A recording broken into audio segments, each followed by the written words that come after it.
Pour moi, cette série, c'est une réussite, mais peut mieux faire en vrai. Gen V, la série spin-off de la série The Boys, qui a déjà eu 3 saisons, bientôt la quatrième.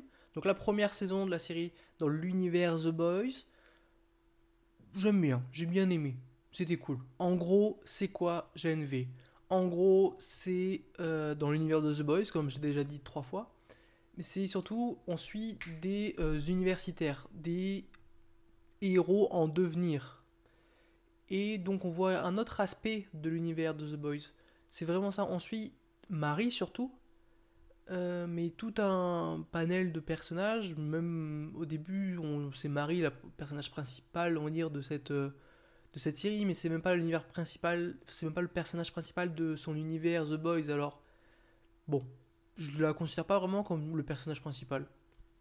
Il y a plusieurs personnages à qui pas vraiment on s'attache, voilà, non, mais c'est pas du tout ce que je voulais dire, mais en vrai on s'attache pas forcément au personnage, mais il y en a qui sont intéressants dans ce qu'ils racontent. C'est ça que je voulais dire. Le côté politique, le côté droit des super, le côté humain versus super qui est beaucoup abordé vers la fin. Beaucoup, c'est un bien grand mot, c'est peut-être un côté négatif de la série. Le côté où ça explore peut-être pas assez des choses qu'on aurait aimé voir. Dans le sens où, bon, il y a du gore, il y a des fesses, il y a des super-héros. C'est tout ce qu'on aime. Voilà, c'est tout ce qu'on aime. C'est aussi ça qu'on veut quand on regarde ce genre de série. Oui. Mais il n'y a pas que ça, en fait. Dans ce genre de série, d'univers, etc., ce qu'on aime, c'est le côté réaliste qu'il n'y a pas dans Marvel ou dans DC. Le côté politique, peut-être aussi. Un peu plus mature, je dis pas que Marvel et DC c'est pas mature, hein, au contraire, il y en a qui sont très matures, surtout dans les comics. Je parle plutôt des films, cette espèce de d'essai avec Civil War en mode les super-héros doivent le contrôler, machin. Ça a été fait vite fait, ou mieux fait aussi avec les X-Men, avec les droits des super-héros et ce Magneto qui veut que les mutants aient plus de droits, enfin bref, exactement, je sais pas, je me rappelle plus trop, je vais pas dire de bêtises, mais ce côté-là de euh, humain et super, ou le racisme aussi qu'il peut avoir entre les super et les humains normaux, c'est super intéressant et ça aurait pu être encore plus intéressant dans cette série. Ça aurait pu être plus abordé. En plus, c'est très en lien avec ce qui s'est passé à la fin de la saison 3 de The Boys, je vais rien dire, mais et qui tease aussi la saison 4. Donc ça va vraiment parler de ça, je pense, la saison 4.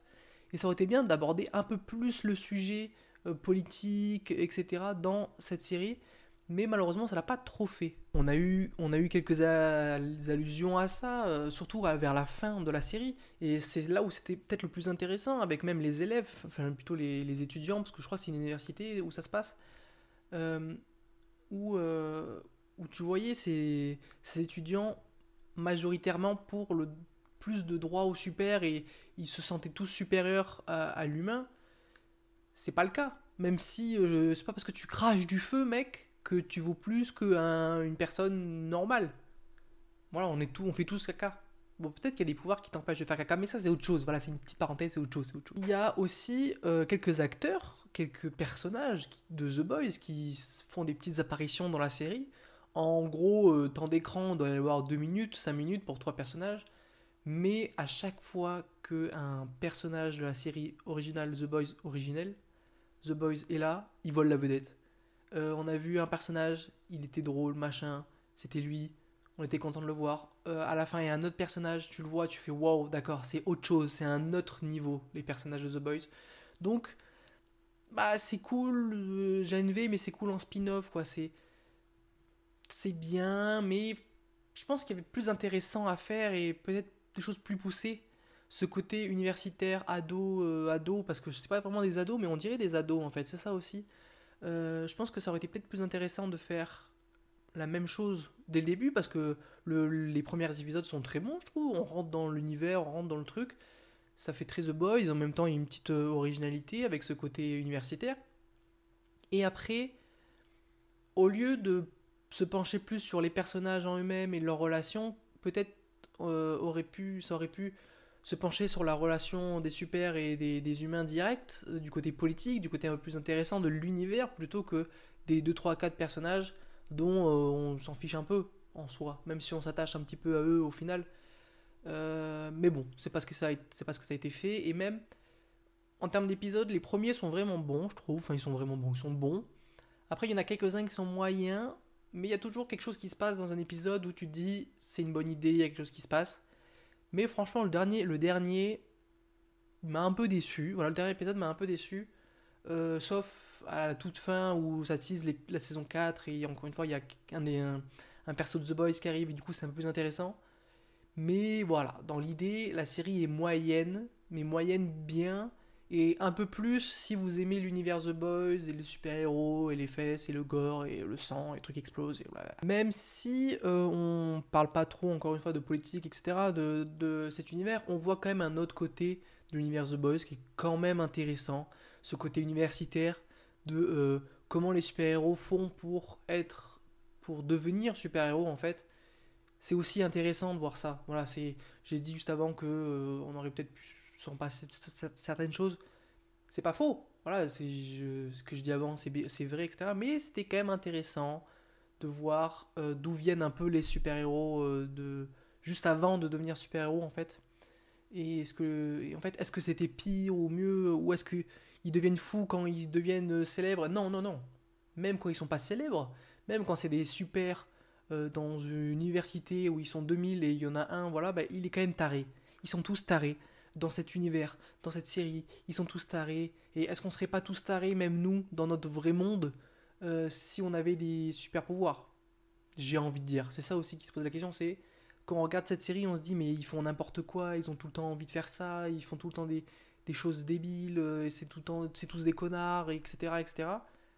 Mais est-ce que dans notre vrai monde, déjà, un, c'est pas déjà le cas, et de deux, est-ce que ce serait pas déjà pire si on avait des super pouvoirs nous aussi? Donc ça, je trouve ça intéressant par rapport à nous, ce côté, bah, on dirait que c'est n'importe quoi, mais comparé à nous, est-ce qu'on ferait pas pareil en globalité? Pour finir, je parlerai de quelques séquences qui m'ont marqué, quelques scènes qui m'ont marqué, donc je vais les spoiler, pas maintenant, mais ce sera pour après.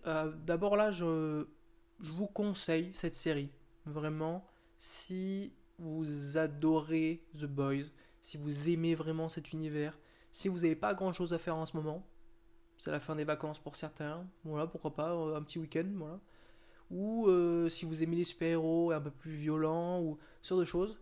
Il y a la série Invincible aussi qui sort aujourd'hui. Très très cool ça. Normalement, il y a une vidéo sur ma chaîne, n'hésitez pas. Mais ouais, voilà. Elle est quand même bien la série. Elle est quand même bien. Et vous pouvez mettre un pouce bleu, par exemple, et vous abonner, par exemple. Et là, je vais parler d'un peu plus de séquences, donc je vais spoiler. Merci d'avoir regardé cette vidéo. À la prochaine pour la prochaine. Les pouvoirs de Marie, j'ai trouvé ça trop intéressant. Le sang, contrôler le sang, on a déjà vu ça. Mais en fait, ce qui était intéressant dans les pouvoirs de Marie, c'est au début, elle se coupe la main, elle fait des petits, allez, des petits lassos de sang là. D'accord, meuf, mais tu peux faire beaucoup mieux avec. Et cette évolution elle découvre petit à petit ses pouvoirs, je trouvais ça intéressant. Et même le côté André et son père là, qui commencent à avoir des problèmes au cerveau à cause de leur pouvoir, je trouve ça aussi intéressant le fait que les pouvoirs évoluent, les pouvoirs sont pas juste des pouvoirs en mode tu peux voler, vole. Hop, je fais que voler. Il y a des conséquences au pouvoir, il y a des alternatives et ça, je trouve ça cool en fait. Je trouve ça intéressant cette variété de super pouvoirs, etc. Et si elle arrive à contrôler ses pouvoirs, mais comme on le voit à la fin, elle fait ça. Non, un bras qui explose. Non mais c'est trop fort comme pouvoir, je veux dire. Là, je te regarde beaucoup. Et voilà, t'as explosé, mec. T'es mort. Non, mais il est pété son pouvoir. Maintenant, les séries. Non, les séries, n'importe quoi. Les séquences qui m'ont marqué. Et les scènes, pour moi, qui m'ont marqué et qui marchaient. Je pense que la meilleure scène, la meilleure séquence de cette série, c'est le moment où Sam, donc le frère de. Je voulais faire une référence à un personnage pour que vous voyez de qui je parle, mais j'ai même pas le nom de l'autre. Golden Boy. Voilà. Bref, le frère qui était enfermé, qui est un peu foufou, voilà. Quand il fracasse des mecs, une vingtaine de mecs, mais c'est en marionnette. Vous voyez la scène de quoi je parle? Si vous voyez pas et que vous êtes là et que vous n'avez pas vu la série, vous verrez. C'est trop une bonne idée. C'est trop original et ça va avec l'histoire et c'est logique. Et vraiment, c'est la scène la plus originale que j'ai vue depuis longtemps d'une bagarre. En fait, c'est vraiment juste un mec qui déchire des gens, qui les fracasse, qui leur prend leurs bras, qui leur fait manger. Dit comme ça, c'est horrible. C'est inhumain, c'est machin. Et oui, mais c'est fait avec des marionnettes et du sang en confetti et tout, et donc ça rajoute un côté plus léger à la scène et très original, et j'ai beaucoup, beaucoup aimé cette séquence. Aussi, bon, ça pas du tout pareil, mais dans l'idée, quand elle fait exploser la tub de l'autre, j'étais pas prêt, c'était horrible et ça m'a fait mal. J'étais, ouah, mais imaginez, et je vais vous laisser là-dessus. C'est la fin de la vidéo. Voilà, à plus dans le bus.